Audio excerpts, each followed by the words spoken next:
Hi, my name is Roy Lee Nelson. I've been a Boss GT-1 user for about 2 years now.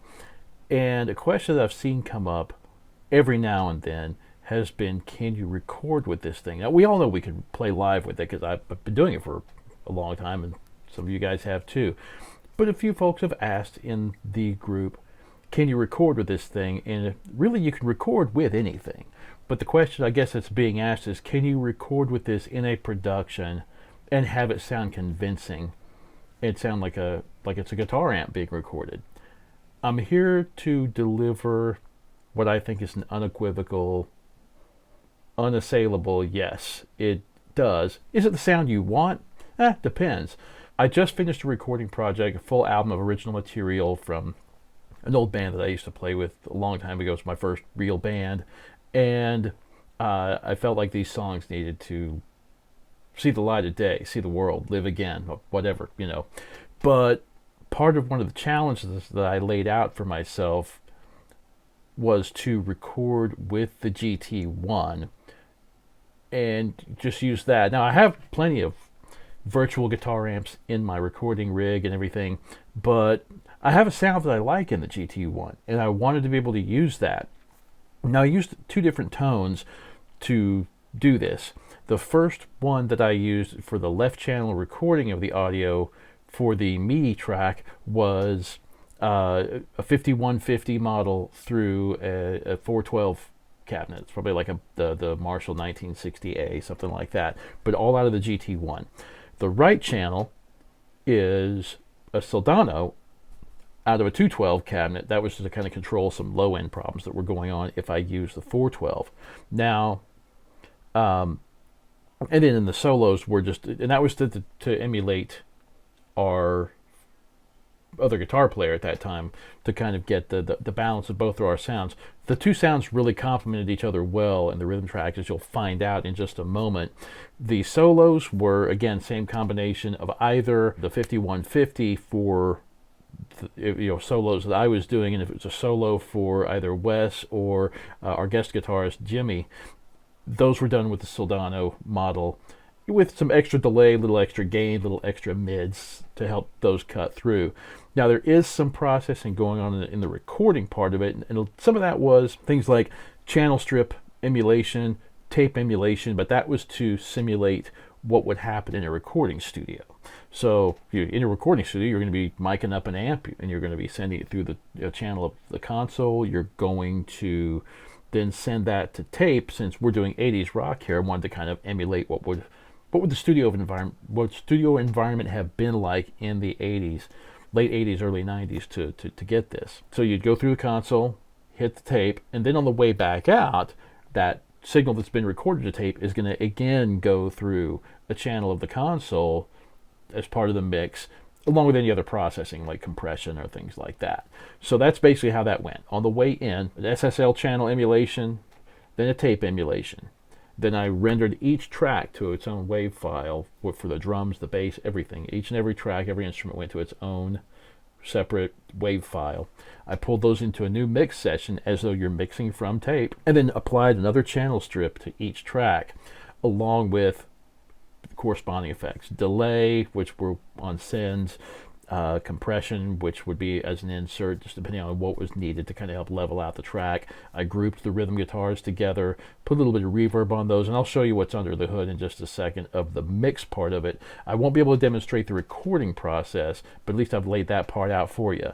But all I'm wanting to do here, without taking too much time, is just demonstrate how the recording process worked. So what happened here with the rhythm guitar tracks, I'll just solo those for you.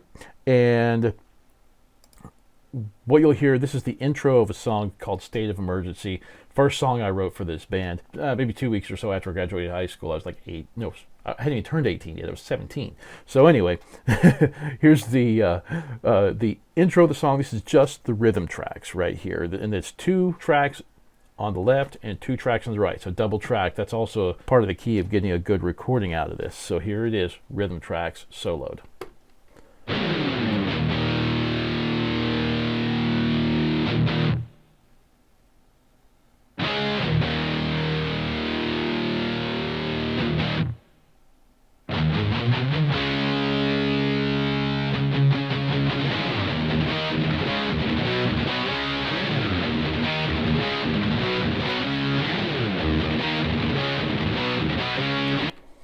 Again, that's the rhythm track, right? So there is a riff that starts this song off, and it is this sort of a recurring riff that it starts the song off, it represents itself right before the solo, and closes the song out. So it's kind of its own little hook that lets you know what the song is that you're about to hear. And it makes it kind of recognizable. Here is that opening riff.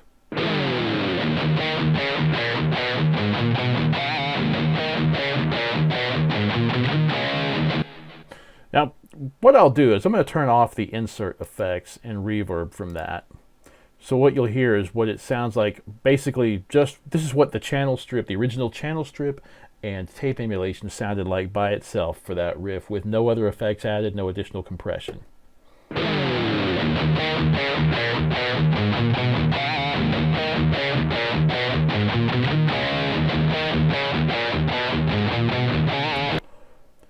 Doesn't sound half bad, right? Like it is. The thing is, you're trying to mix this in with a recording, so there's some unnecessary low end and things like that are part of this. You've got plenty of other low end happening from the bass and the rhythm guitars, and then the keys that are part of this mix. There's a kind of a virtual synth organ type sound that's going on as part of this too.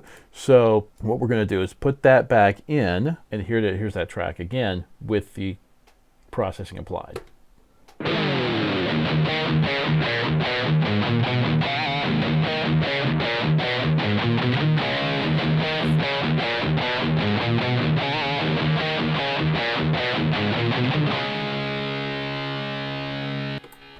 Now you may ask, why does that volume drop so dramatically right away? You're going to see why in just a second, once I give you the full song. Now, one of the questions we might ask here is, what about the solo? What's the lead sound like? Well, we'll get to that, but I'll give you a quick sample of the lead soloed.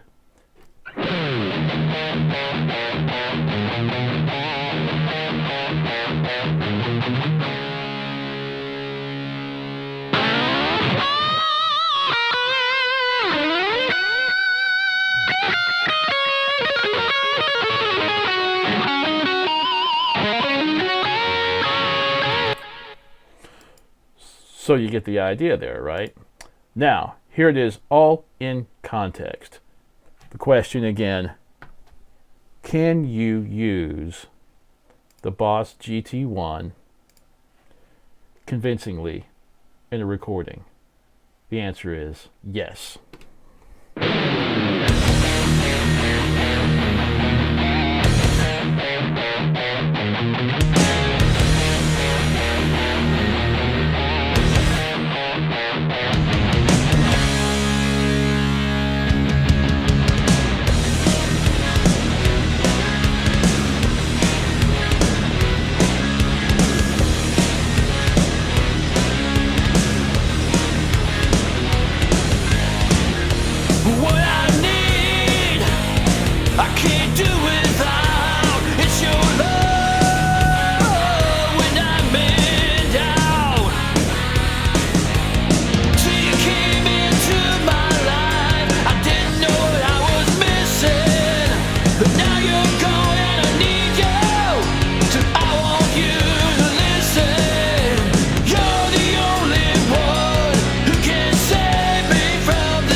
What about that solo again that we talked about?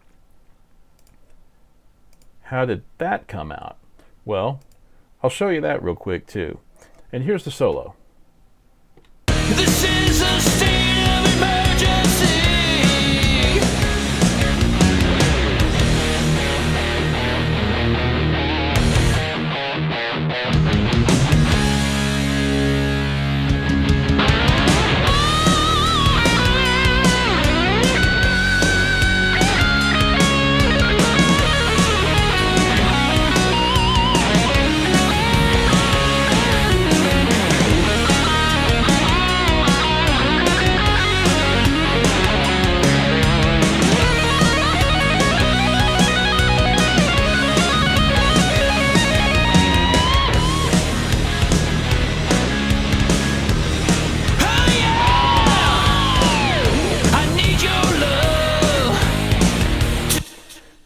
So there you are. So you see it can sound really good. So I'm going to go to the end here so you can hear how that riff closes out the song. I told you it kind of reappears at different points, and felt like just a great way for the song to go out with a bang. So here's that. This is a state of emergency.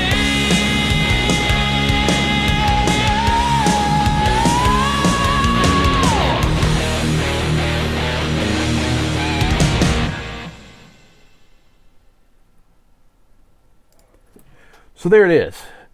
This can be done. The Boss GT-1, this little $200 unit that is great for just doing a quick pickup at a gig, very fast and easy to deploy. And in recording, yes, you absolutely can use it. One thing that some modelers tend to struggle with is clean. I've even got some nice clean sounds out of this. So I would like to go into some more depth with the GT-1 in other videos like this, just shorter ones of course, but just to demonstrate certain little techniques that can help with getting a more realistic sound out of a unit like this. But right in the box, man, there's just a ton of stuff here that can really help you with getting a really nice sound out of it. So thank you for watching. Hopefully you can kind of play around with your GT-1 and get some sounds that you like out of recording and not be discouraged. Don't let anybody tell you that you can't record with something like this, because you can record with almost anything. Lots of people who said you can't do this, someone did it somewhere. So hey,